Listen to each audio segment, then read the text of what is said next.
Assalamualaikum warahmatullahi wabarakatuh. Alhamdulillah bil alamin. Wabinastain wala umuriddin wadin. Assalatu wassalamu ala asrofil anbiya'i wal mursalin sayyidina Muhammadin wa alihi washabihi ajmain. Amma ba'du. Halo sobat Alfikri, gimana nih kabarnya? Pada baik semua kan? Pokoknya pada di rumah ya, jangan suka keluar-keluar.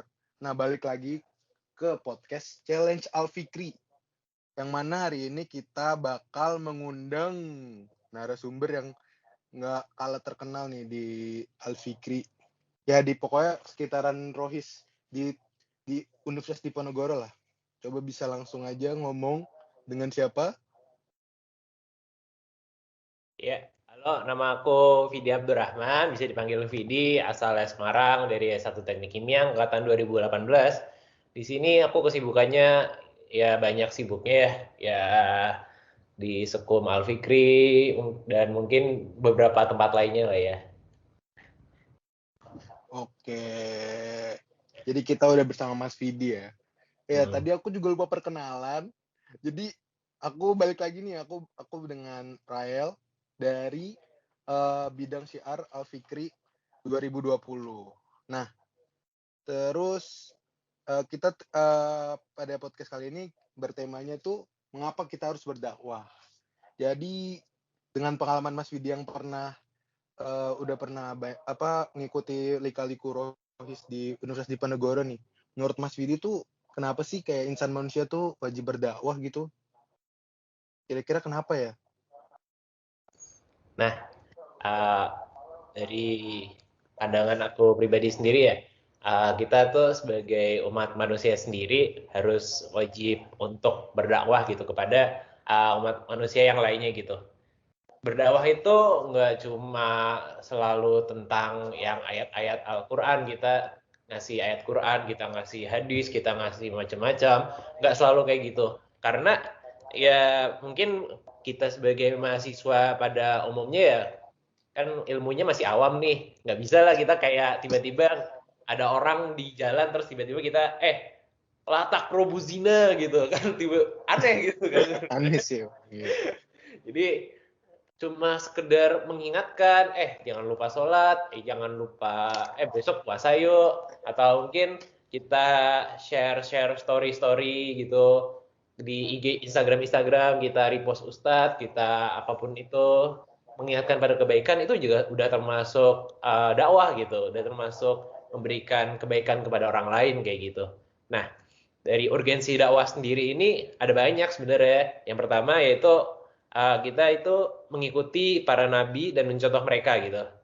Mhm. Seperti yang dikatakan, kita juga bergegas untuk mendapatkan kebaikan dan kemauan di dalam mendapatkan pahala kayak gitu. Dimana ya kita tahu sendiri lah ya, kita nggak tahu kita umurnya sampai kapan gitu. Ada yang 10 tahun, 20 tahun, 30 tahun. Nah, selama kita masih bisa hidup gitu, alangkah baiknya kita terus berusaha untuk berbuat baik, kita terus meningkatkan ibadah kita, dan jangan ibadah kita itu cuman buat pribadi aja. Jadi kita juga paling nggak share-share juga kepada orang lain kayak gitu sih. Olah. Jadi tuh dakwah tuh wajib banget sebenarnya buat Mas ke orang lain gitu ya Mas, dari diri sendiri, karena buat kayak memperbaiki diri sendiri, terus orang lain juga sama-sama saling belajar gitu kan. Nah, terus menurut Mas Vidi sendiri nih, apa aja sih bentuk-bentuk dakwah yang dapat kita lakukan gitu loh, selain yang tadi dari penjelasan Mas Vidi tadi gitu. Oke, untuk bentuk dakwah sendiri ya seperti yang udah aku sampaikan tadi, di mana di masa pandemi seperti ini ya dalam tanda kutip, kita tuh nggak bisa berdakwah secara langsung gitu, kita nggak bisa ketemu orang, kita nggak bisa langsung Mhm. sharing-sharing ke orang gitu. Nah, Mhm. uh, gimana cara menyiasatinya sendiri? Yaitu melalui dakwah kreatif di media sosial kayak gitu. Mhm. Dimana kita tahu lah anak-anak muda ini kan kerjanya scroll IG, scroll TikTok, scroll apapun itu, dan menurut survei juga, aku survei ke beberapa uh, calon peserta dari Rohis sendiri, itu mereka bermain sosmed sekitar 6 sampai 10 jam, bahkan ada yang 12 jam juga. Nah, ini kita bisa manfaatkan gitu ke mereka dengan cara membuat konten dakwah yang kreatif gitu, yang masuk ke anak mudanya sendiri. Entah melalui audio seperti yang kita lakuin sekarang ini kan juga termasuk dakwah gitu nantinya kepada orang lain kayak gitu. Atau melalui video singkat, melalui repost ceramah singkat, atau mungkin bisa melalui berupa gambar dengan slide-slide yang isinya berupa nasihat dan menggunakan kutipan Al-Quran kayak gitu. Itu juga bisa bentuk dakwah yang mungkin anak muda atau kita bisa lakuin gitu di masa pandemi kayak gini. Oke, bagus banget sih jawabannya, emang cocok banget sama yang emang podcast yang kita lakukan sekarang sih sebenarnya. Buat waktu lagi gabut-gabut juga dengerin kan. Jadi tuh, nah terus ada keutamaan berdakwah tuh apa sih Mas? Kayak kenapa sepenting itu jadinya kita yang berdakwah tadi gitu kan, keutamaannya tuh apa, dapat nanti waktu kita meninggal dapat apa gitu misalkan dari Allah, terus berdasarkan dalil nakli-akli gitu mungkin ada.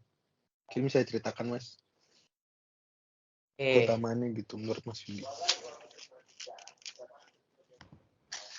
Nah, untuk keutamaan dakwah sendiri ya, di sini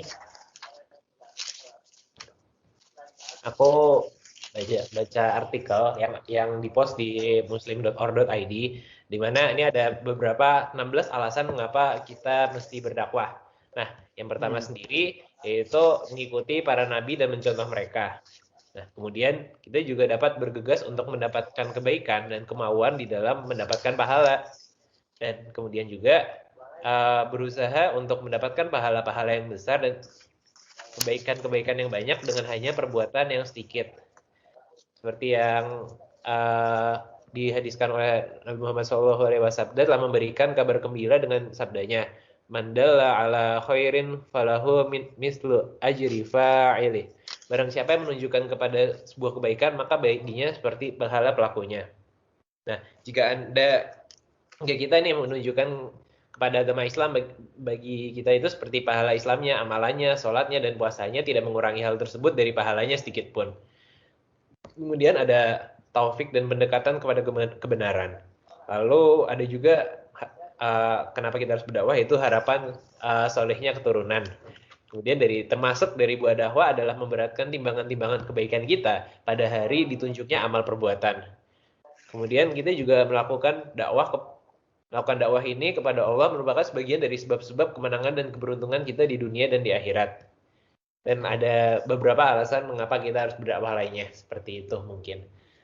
Dan kita juga selain nanti dari podcast ini juga, kita juga harus mencoba mencari tahu sendiri gitu, kenapa kita harus mau berdakwah kayak gitu. Karena biasanya motivasi dakwah yang paling besar itu bukan dari orang lain, tapi dari diri kita sendiri. Apakah kita mau mencari tahu kenapa urgensi dakwah tersebut? Apakah kita mau coba untuk berlelah-lelah lah istilahnya dalam menyiarkan dakwah Islam ini, dan apakah kita mau benar-benar berkontribusi lah dalam dakwah ini. Dan itu mungkin dari pertanyaan dari teman-teman kita semua, dan semoga dengan adanya ini sedikit pencerahan atau sedikit ocehan dari saya ini dapat membuka vision dari teman-teman semua untuk mau dan dapat ingin berkontribusi dalam dakwah, seperti itu sih. Oke, Sobat Afikri, nunggu apa lagi nih harusnya? Kalian mulai sekarang mungkin mulai dicicil gitu berdakwahnya ya kan?